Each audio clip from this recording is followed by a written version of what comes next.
तो बच्चों ट्रीज हम पोम पढ़ चुके थे और हमारी पोम के राइटर कौन है, शर्ली बोवर। ओके, आज बच्चों इस वीडियो में हम उसी पोम के क्वेश्चन एंड आंसर्स करने वाले हैं, तो फटाफट कॉपी पेन निकालिए और लिखना शुरू कीजिए।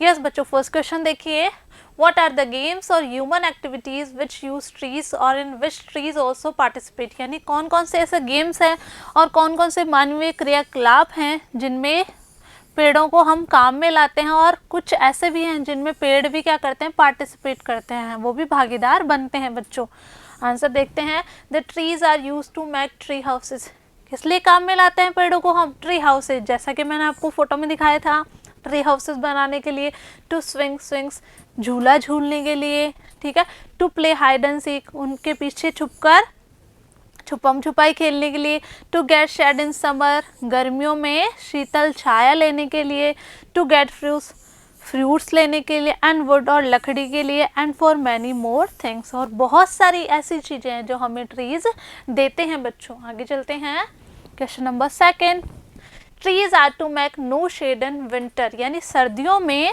कोई छाया नहीं चाहिए होती है हमें, है ना, सर्दियों में हमें पेड़ों की कोई छाया नहीं चाहिए होती है, तो फिर भी वो हमें धूप प्रदान करते हैं, यानी उनके जो ऑटम में क्या होता है, उनकी पत्तियां गिर जाती है। इसके अलावा जो ट्रीज होते हैं वो छायादार जो होते हैं, तो सर्दियों के मौसम में धूप खाने के लिए क्या होता है, धूप के लिए उनके जो लीव्स होते हैं उनको काट दिया जाता है, उनके ब्रांचेस, छोटे छोटे ब्रांचेस को काट दिया जाता है। तो हमें बच्चों इसमें यही बताना, व्हाट डज दिस मीन, इसका मतलब क्या, ठीक है। आंसर देखिए, ड्यूरिंग विंटर टाइम, यानी सर्दियों के मौसम में, we make use of tree wood to build a fire to feel warm, हम क्या करते हैं बच्चों, पेड़ों की लकड़ियों को काम में लेते हैं, किस लिए, आग जलाने के लिए, ताकि हमें गर्माहट महसूस हो, ठीक है। इन समर टाइम, लेकिन गर्मियों में, we need protection from sunlight, गर्मियों में हमें सूरज की तेज धूप से क्या चाहिए होता है, प्रोटेक्शन चाहिए, सुरक्षा चाहिए होती है। And trees provide the cool shade, तो गर्मियों में हमें वही पेड़ क्या देते हैं, वही पेड़ हमें शीतल छाया प्रदान करते हैं। कहने का मतलब है सर्दियों में उन्हीं पेड़ों की लकड़ियों को काटकर हमें क्या करते हैं, हमारी सर्दी को दूर भगाते हैं, यानी सर्दी से बचकर रहते हैं, और गर्मियों में वही पेड़ क्या करते हैं, हमें शीतल छाया प्रदान करते हैं। चलते हैं आगे। यस बच्चों, सेकंड देखिए, trees are for apples to grow on और पियर्स, ठीक है।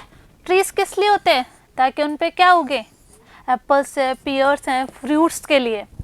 Do you agree that one purpose of a tree is to have fruit on it, क्या आप इस बात से सहमत है कि पेड़ जो हैं सिर्फ फल देने के लिए उनका उद्देश्य फल का ही है सिर्फ, और do you think this line is humorous, और क्या आपको लगता है कि ये जो लाइन है वो इस हास्यप्रद है, ठीक है। Yes, one purpose of trees is to have fruits like apple और पियर्स, एक उद्देश्य है पेड़ों का कि वो हमें क्या देते हैं, वो हमें फ्रूट्स देते हैं। This line is not humorous as apple and pears are most common fruit, क्योंकि ये क्या है, एप्पल और पियर जो हैं मोस्ट कॉमन फ्रूट्स हैं। आगे चलते हैं,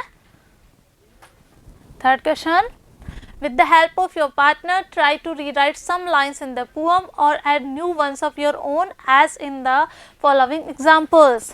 देखिए बच्चों, ये आपको खुद करना, इस तरीके से आपको पोएम लिखनी है, ठीक है। इस तरीके से क्या करना बच्चों, देखिए, with the help of your partner try to rewrite some lines in the poem और add new ones of your own as in the following examples। आपको जो एग्जाम्पल दिए हैं वो इसी तरीके से आपको पोएम में पढ़ना है और उसी पोएम में से आपको लाइंस लिखनी है। देखिए, trees are for birds to build nest in, ये फर्स्ट लाइन दी हुई कि पेड़ इसलिए होते हैं ताकि पक्षी उनमें क्या बना सके, अपना घर बना सके।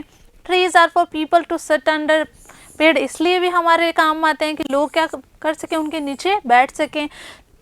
Now try to compose a similar poem about water और एयर। अब आपको क्या करना है बच्चों, इसी तरीके से, ये तो पोअम दी है हमारे ट्रीज के बारे में, लेकिन आपको क्या करना, आपको वाटर यानी पानी और एयर यानी हवा, तो वाटर और एयर हमारे लाइफ में किस तरीके से काम में आते हैं, तो इनके बारे में आपको एक पोअम लिखनी है। ओके, जैसे ये ट्री जो पोअम है, इसी तरीके से आपको वाटर और एयर के बारे में एक पोअम लिखनी है।